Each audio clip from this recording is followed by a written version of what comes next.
How many watts do you really need in a laser welder? Is 800 really enough? Hey, welcome to the shop. Today we're going to dive deeper into the xTool MetalFab 800 watt system and see what you're able to do with something like this. I mean, you save a lot of money by going with the smaller 800 watt system.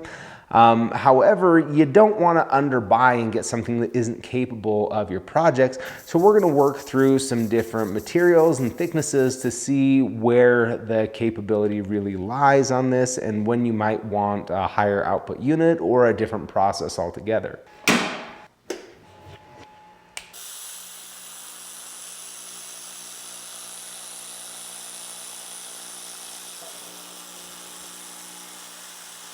So this is 16 gauge or 1/16 of an inch thick carbon steel. And if you ask me, this is the sweet spot for laser welding where you get some huge advantages over other processes like MIG and TIG. In order to really explore this question of what you can do with this 800 watt unit, I think it's important to understand why we're using laser welding to begin with. And the best backdrop for that is a comparison with MIG and TIG. So let's go ahead and do that. I've set this nice and hot so I can travel quickly and keep the heat input as low as possible.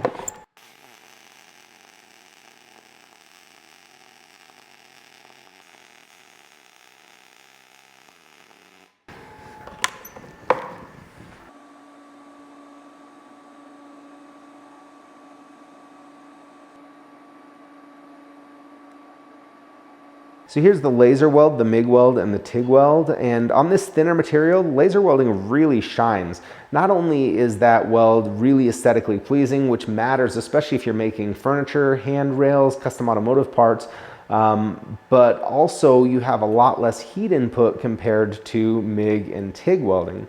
Now the other thing I want to point out is the skill that it takes to run this. I mean, I could teach someone to run this in 15 or 20 minutes and they'd be making perfect consistent beads, where it's going to take a lot more practice on MIG and TIG. And as you continue to get thinner in material, it gets even more challenging to run these traditional processes. And I just want to see if this has enough structural integrity, and it's only welded on this side. I'm going to bend it open from the root, similar to a fillet weld break test, to see if it holds up.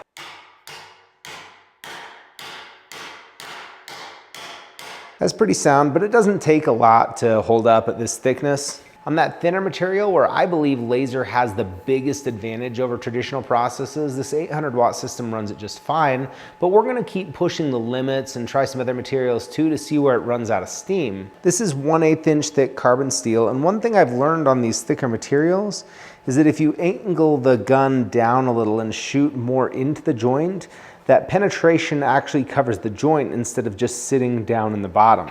So I'm gonna sit somewhere around there, a little bit below 45 degrees.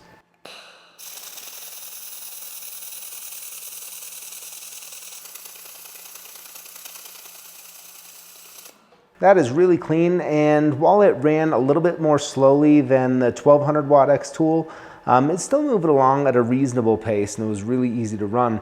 Let's dive into this and see if this tiny little fillet weld is gonna get some strength from the penetration down into the joint there.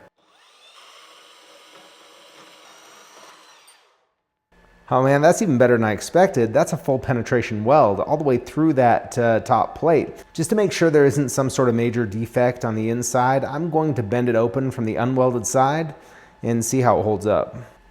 Well, that held up great. So, you know, structurally, this is going to be really, really strong. Now I have some 1/4 inch thick angle iron here, and this is thicker than what they recommend. They recommend going up to 4 millimeters or 160 thousandths of an inch. So this is significantly more, but I just want to push the limits beyond what they recommend and see how it holds up in a fillet weld break test.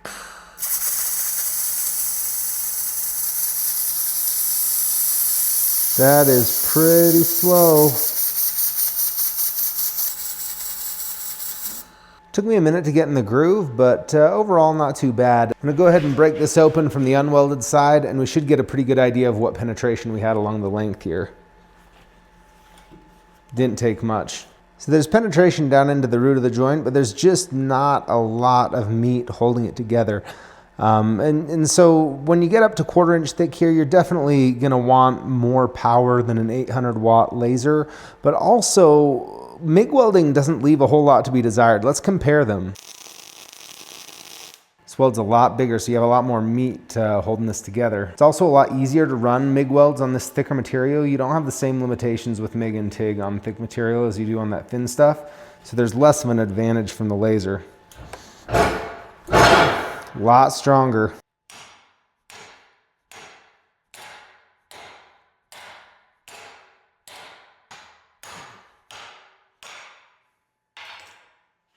That jagged edge indicates that I did get penetration to the root of the joint, but just barely, and not really much at all here on the end.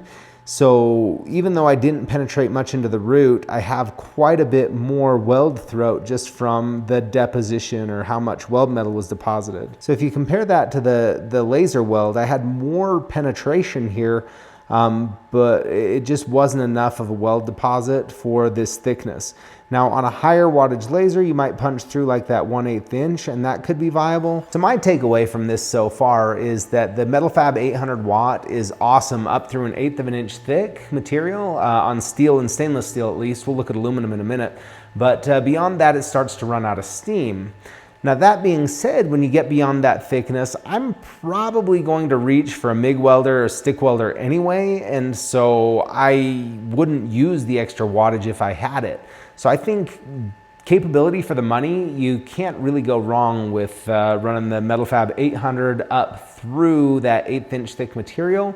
And then when you get beyond that, picking a traditional process. Now what I've found so far is that it runs out of steam a lot faster on aluminum. So let's take a look at some of that. I'm gonna go ahead and change over to some aluminum wire here. I made a whole video dedicated to this machine. But it's really nice how it has a dedicated wire feeder built right into the unit so that you don't have extra hardware to roll around. And that's really convenient if you need to roll it around to different areas of the shop. Now the wire I'm running is 0.047 5356, and this is I just made a mess of that. This is a larger diameter, stiffer wire that's going to feed a little bit better. It's going to have higher strength, and it will also give a little bit larger fillet weld. Now the settings on here really are the best that I've seen. So you just pick between welding, cleaning, cutting, and pick your material, aluminum, thickness, and wire size, and you're good to go. And I found these settings to be right on the money for everything I've tried so far. But if you want to dive deeper, you can open it in the advanced mode and change the power, scan width, and things like that. And if you want to go even deeper than that, you can turn it on to professional mode and change a whole lot of things, or even turn on pulse welding. Here with aluminum, I'm going to go rapid fire, just starting with thin and working my way thicker. This is 30 thousandths of an inch or 20 gauge. Pretty difficult to TIG weld, though it's possible. Also MIG welding, pretty difficult, impossible. That is flying. Now, if you're working real thin aluminum, I don't know that it gets a lot better than that. You did have a little bit of punch through there, but not much. And, you know, simple test on this stuff. Next up, 1/16 inch.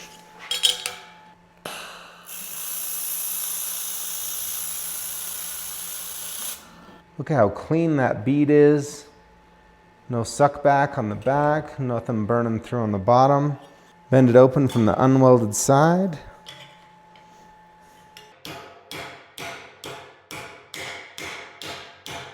Plenty strong wherever I can. I'll take that over TIG any day. That was fast, smooth, and really easy. Now notice on the recommended settings for this one, the wire feed is really slow, so I think this is just going to be crawling along.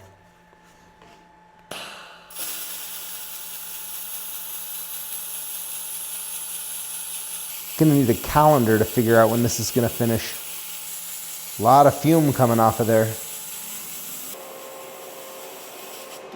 Now that's a nice clean little bead. It was a little bit slow, definitely slower than the 1200 watt unit. Let's see how this thing holds up on a bend test.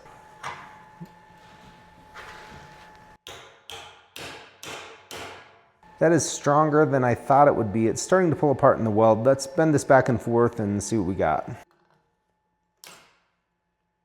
That's actually quite a bit of weld throat holding that thing together. I mean, it penetrated most of the way through the plate, which is just amazing to me. I think this would be strong enough for certain applications, but I'd proceed with caution. A lot of people ask me to weld both sides and see how that holds up, so let's go ahead and do it.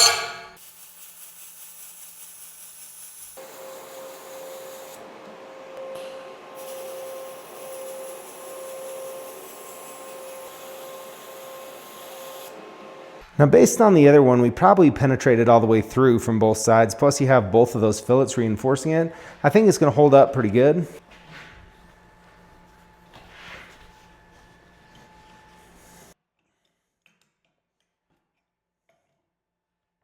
I mean, I'll say that's holding up good. Let's try the other side.